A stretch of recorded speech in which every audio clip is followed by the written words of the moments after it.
2012. And then I learned the rest through self-learning and through immersion. And I would say one of the things that most helped me, so I learned firsthand the best way to learn through immersion by meeting my now husband, who is Spanish. So I think that was one Yeah. of the best things that saw like my language skills just shoot off.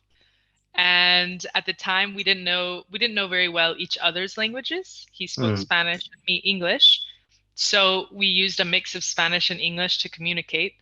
And in turn, it helped us both improve our second language. And it helped me a lot with my Spanish, him with his English.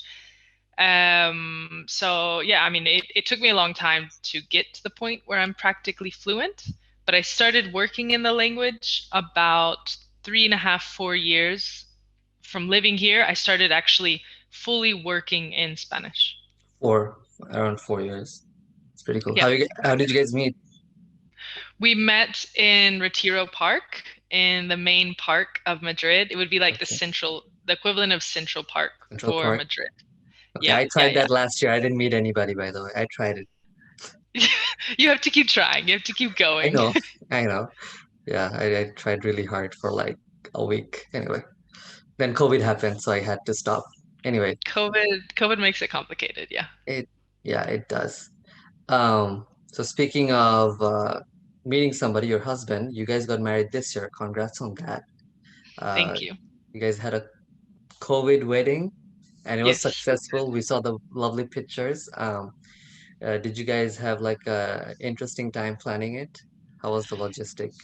Yeah, our wedding, I've been told we could make a movie out of what happened to us because, and I'm sure there's lots of cases like this Yeah. during the pandemic. We had originally had our wedding planned in the US. We're both in Spain. We had it planned for the US. Hmm. And with the pandemic, it got canceled. They closed the borders. We couldn't get him into the US. So we had to move our US wedding 4 times. So three Wow. times. We've moved it 3 times, so we've scheduled 4 weddings in the US. We still have our US wedding scheduled for next year, 2022. In the meantime, we tried to get married in Spain because we realized that the pandemic was going on, and this was going to be long term. We opened the process in Spain, but the government has been quite overwhelmed with the pandemic, Hmm. and marriages are not priority. So we could not, I mean, we were trying for almost a year, just trying to get married here in Spain, but they wouldn't allow it, like legally. Everything was going so slow.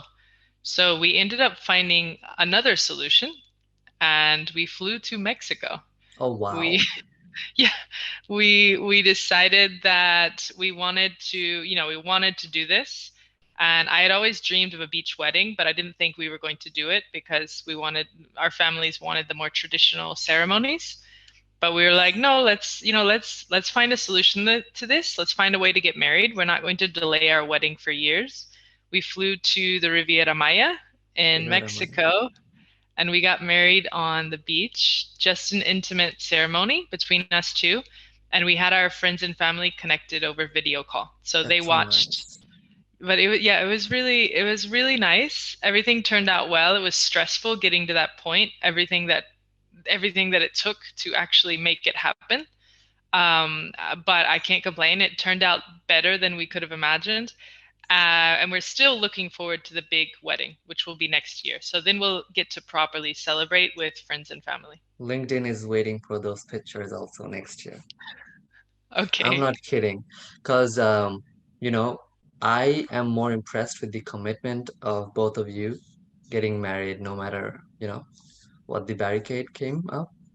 Yeah. Another thing I do want to ask, jumping off from this, is the youth, because this show is geared kind of toward the youth. So they're in a haze when it comes to dating, finding the one. I don't know what's going on. Apparently, I'm a part of it, but I'm also not a part of it. Mid-20s, right? They don't want me to be a part of it because I'm too old. Anyway, what what issue are If you? you're too old, then I'm definitely too old. Yeah, they like they're this close to like, no, you're an uncle at this point. It's kind of scary. Anyway, what do you think of all the dating apps that is like revolving in the app stores? And is there an end game, or is this like a money? lynching thing, product for big corporations. Like, what's going on? They're not for me, but I have nothing against them. It's Mm-hmm. really the new way of dating, and it makes sense because we live so much of our lives online. Why not do dating online? So it's okay. And I think I've read different stats around this before. There's like between a quarter and a half of all couples meet online today. As well, I've read another stat that said Facebook was to blame for I don't know how many divorces. So it has the bad side as well. But I think if you're okay with it, then go for it. But be careful. I think that we have to. There's not as much. We're not as careful as we should be around it.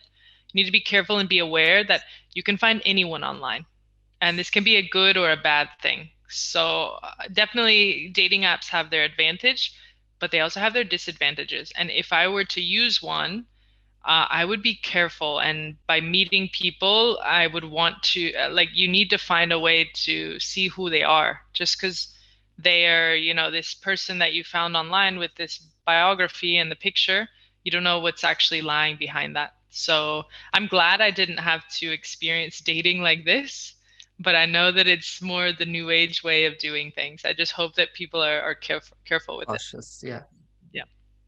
I mean, I just lie about my height, guys. So, you know, you're you're safe with me. But anyway, but you can do those. If I lie about my height, other people can do a lot more Oh lying, yeah. right? I'm So sure people do a lot more. Yeah. that's what Christina's trying to say.